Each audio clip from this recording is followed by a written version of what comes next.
This conference will I'll now just be let it recorded. go.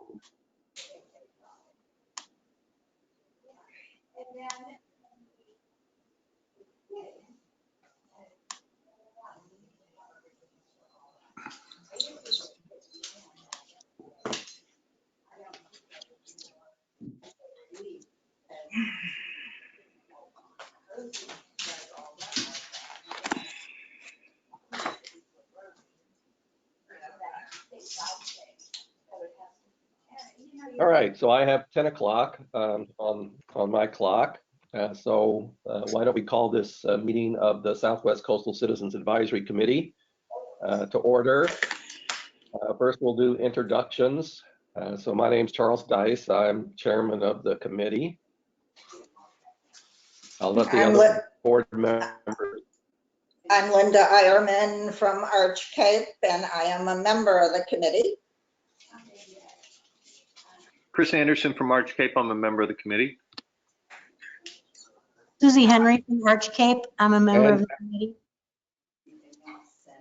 Okay, my name is Jay Halliday. Not sure if I'm a member or not. I've been invited to attend, but I live next door to the Henrys in Arch Cape. Okay, great. Yeah, you guys are public members, so that's great. We are expecting Todd Lundy, who's the other member of the Southwest Coastal Citizens Advisory Committee. Oh, here he comes. So I'll let Todd introduce himself. Hello, Todd.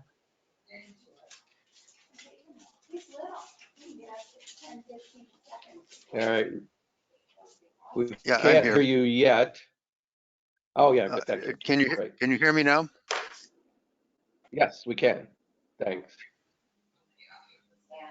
All right, so that's the members of the committee. So we'll now have, I'll turn it over to Ian to call on the public for public comment, and I'd like to ask everyone to limit your comments to 2 minutes. So Ian, are people signed up to speak? We didn't have anyone sign up in advance, so I'll just kind of go down our attendee list. And for the record, I'm Ian Sisson, Senior Planner, County Staff. We also have Julia Decker, Planning Manager, and Gail Hendrickson, Community Development Director, with us today. And Gail just sent a reminder in the chat to please mute yourself if you're not speaking. We have some background noise, so if you wouldn't mind please muting yourself when you're not speaking, that will allow all of us to hear whoever is. Thank you. So I'll just go down my list here and just ask each person, the list isn't too long, whether they would like to provide any comments. So the first person on my list, I have Guido Paparoni. Yes, good morning, Ian. For the record, I'm Guido Paparoni. I'm the owner of lots 1, 2, 23, and 24, Block 19 of Cove Beach. Ian, would it be possible to show the document that I sent on the screen? Thank you. Sure, so I've got that up now. And sorry to interrupt, Guido. Yeah. One other thing I wanted to say before we jump into public comments. We did receive a large number of public comments ahead of today's meeting. I think I got 10 people sent me different things. Some were from committee members. But as Charles noted, if we could keep the time limited on the comments this morning, so that because they were all sent out in advance of today's meeting. This is the second to last meeting in the review of the community plan, so we're short on time to get through quite a bit of material. And so obviously we want to honor the public input in this process. But again, everything was sent out in advance of this morning's meeting. So I believe the committee members have all had a chance to review those comments. And they were also sent to our email mailing list, which is about 45 additional people. And so just wanted everyone to be aware of what's been sent out so far. And with that, I'll turn it back over to you, Guido. Thank you, Ian. I'll try and keep it short. I'm just going to highlight some of the things that I sent in. Would you mind going to figure 1, please? So figure 1 is supporting for a comment on page 14.2, which has to do with removals of trees 6 inches or greater to create an enhanced view shall be prohibited. And there's also an accompanying comment on page 22nd that says that development of projects which require removal of all or most trees of lots shall be denied. And in this particular figure, I'm just giving you an example of a property in Cove Beach. You can see there are 3 pictures that were taking aerial photographs, one in 1995 that shows a forested lot with really large trees, one in 2000 which shows a forested lot has been now cleared, including the views towards the Pacific Ocean.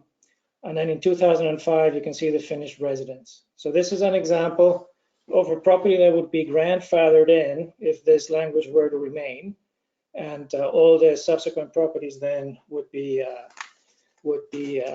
subject to different rules. If I can have you go to figure 2, please. Figure 2 is supporting documentation for an item on page 24, which actually talks about unnecessary rights of way should be used as green belts, wildlife corridors, walking trails, or bike paths where appropriate.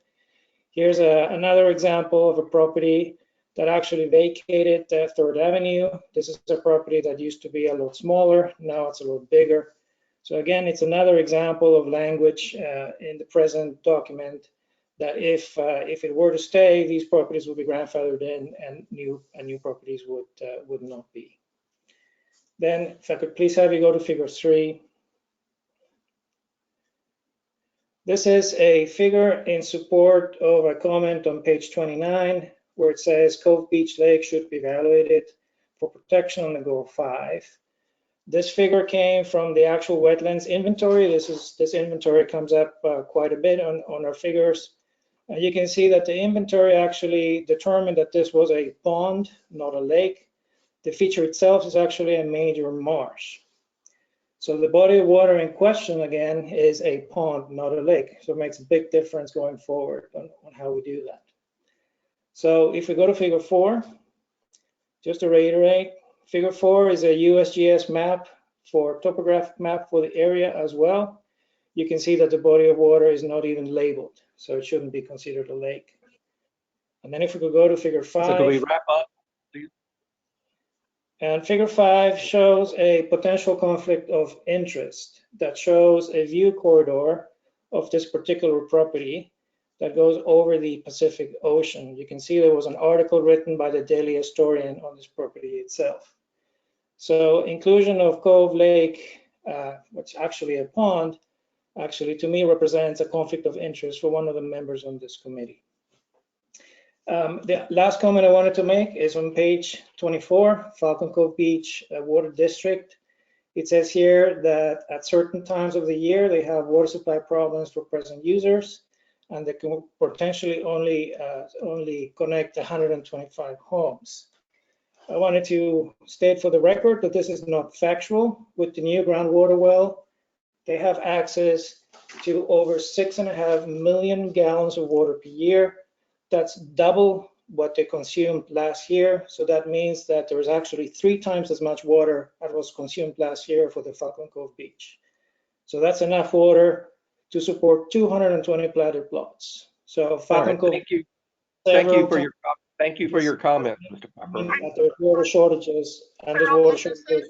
I see my 10 minutes to Guido. Thank you. Again, if you're not speaking, if you could please mute yourself. I'm going to continue going down the list. Charles, I cede my 10 minutes to Guido.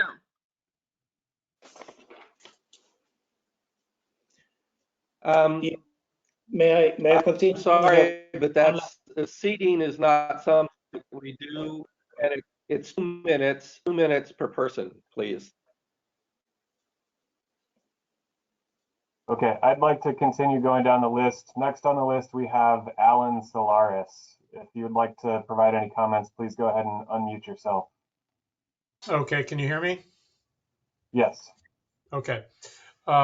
So just in looking over this document this morning, I'm involved with the short-term rental discussion, and I noticed in the housing section on pages 24 and 25, there's a discussion of housing, which ends with a statement to the housing division that short-term rentals uses be appropriately limited to ensure there's an adequate supply of housing for low and moderate income. And of course, the county's involved in a process of its own. And I understand that this covers a larger area than Clatsop County.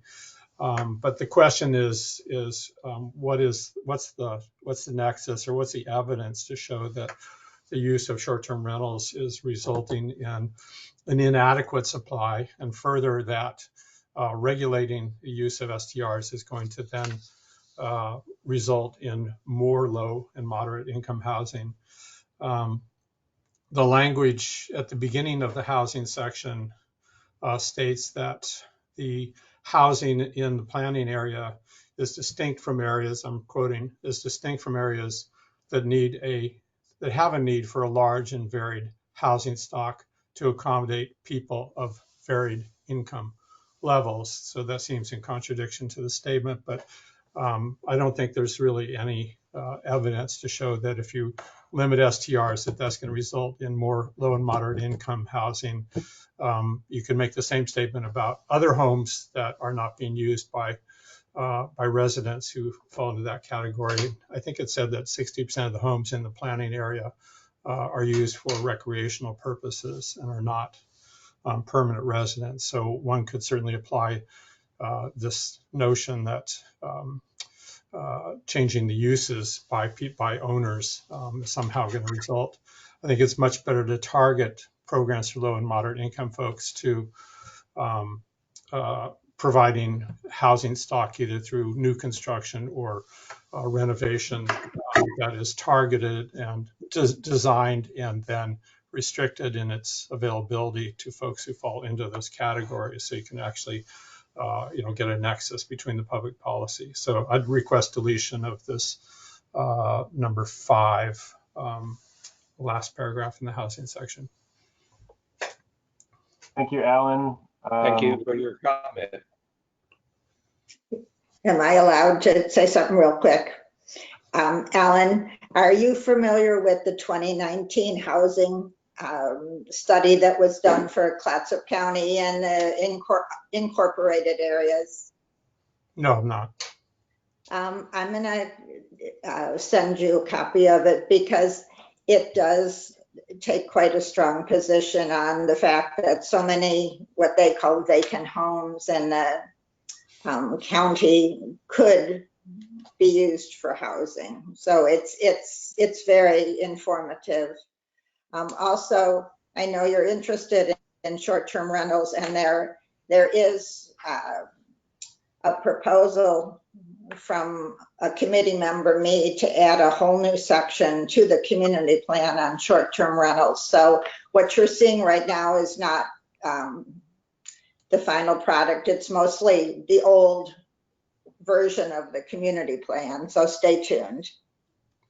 That's fine. I would still make the argument that trying to convert short-term housing into low and moderate income is a really ineffective way of doing it and imposes a burden on those owners that is not being placed on other folks, and that there are much better ways to go about it.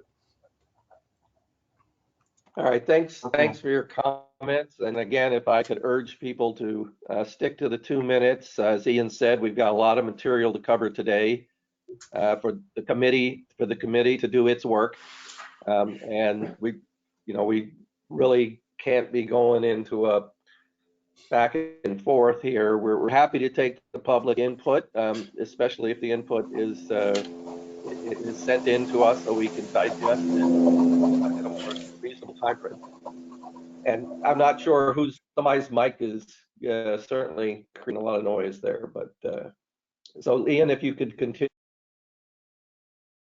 Yes, so next on the list is Carl Mattson. Carl, if you'd like to provide any comments, go ahead and take yourself off mute.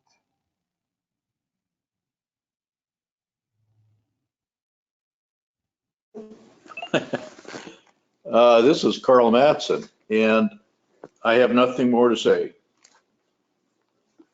All right, thanks, Carl. Next on the list is Jay Halliday. Jay, go ahead if you'd like. Well, since I'm a member of the committee, then I didn't understand the rules when we were doing this, so I'll pass. Jay, the members of the committee are Charles, Todd, Linda, and Chris. So you're as a